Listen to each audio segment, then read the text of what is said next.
আমার বউ ছিল একসময় আমার বউ ছিল পরে ডিভোর্স দিয়ে দিয়েছে ভাই। আমার প্রবাসে থাকাকালীন আমি তো বিয়ে করি, করার পরে আমাদের সন্তান আছে ভাই বাসায়। তারপর আপনার আমাকে ডিভোর্স দিয়ে যায়, ছেলেদের পাল্লায় পরে আমার ডিভোর্স দিয়ে দিচ্ছে বুঝছেন। আমার 5 বছরের যত টাকা ছিল প্রবাসে ইনকাম সব ভাই খাইছে বুঝছেন ভাই।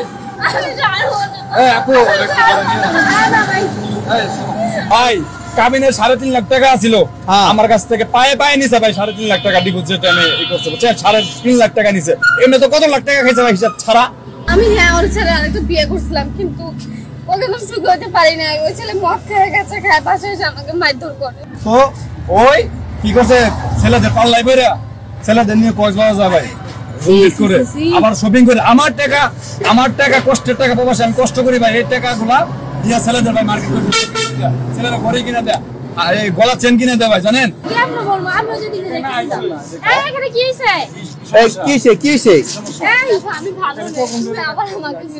আমার প্রবাসে থাকাকালীন আমি তো বিয়ে করি, করার পরে আমাদের সন্তান আছে ভাই বাসায়। তারপর আপনার আমাকে ডিভোর্স দিয়ে যায়, ছেলেদের পাল্লায় পরে আমার ডিভোর্স দিয়ে দিচ্ছে বুঝছেন। আমার 5 বছরের যত টাকা ছিল প্রবাসে ইনকাম সব ভাই খাইছে বুঝছেন ভাই। এখন ভাই আইছে সামনে।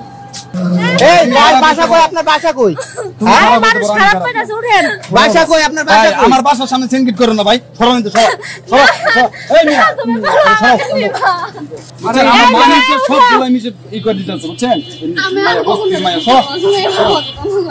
আমি যখন প্রবাসে থাকি, প্রবাসে নতুন বিয়ে করে প্রবাসে গেছি, পরে দেখতে দেখতে 2টা বাচ্চা হয় আমাদের। তারপরে আমি তো যা ইনকাম করি স্বর্ণ গয়না যতদূর পারি ভাই বুঝছেন কথা না, ছেলেদের দুধ দিয়ে না ভাই, যা পারি সব করে আমি পাঠাই ভাই বুঝছেন। আমার মা নিজে মার না পাঠাই ভাই, ওরে পাঠাই ভাই বুঝছেন। তো ওই কি করছে ছেলেদের পাল্লাই বেরা ছেলেদের নিয়ে কক্সবাজার যায় ভাই, মানে আপনার টাকা দিয়া উনি এসব করছে। উনি নিজেই আমাকে ভাই ডিভোর্স দিছে, উনি নিজে আমাকে ডিভোর্স দিছে ভাই। আপনি ওনাকে কেন ডিভোর্স দিছিলেন? আচ্ছা, আর ওনার পায়ে ধরে কেন কান্না করতেছেন? কেন ভাই আমার আইছে ভাই আমার এনে বুঝছেন না, টাকা লাগবে টাকা লাগবে আমার বিচার ভাই। আপনি কি চান? আপনি তো ওনাকে ডিভোর্স দিয়ে দিচ্ছেন, আপনি ওনার কাছে বারবার কেন আসেন?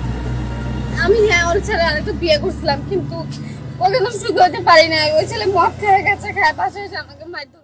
রেমিটেন্স যোদ্ধাদের ঢাকায় বিশেষ ছাড়ে রেডি ফ্ল্যাট দিচ্ছে শতভাগ বিশ্বস্ত ও নির্ভরযোগ্য প্রতিষ্ঠান প্রবাসীর সিটি।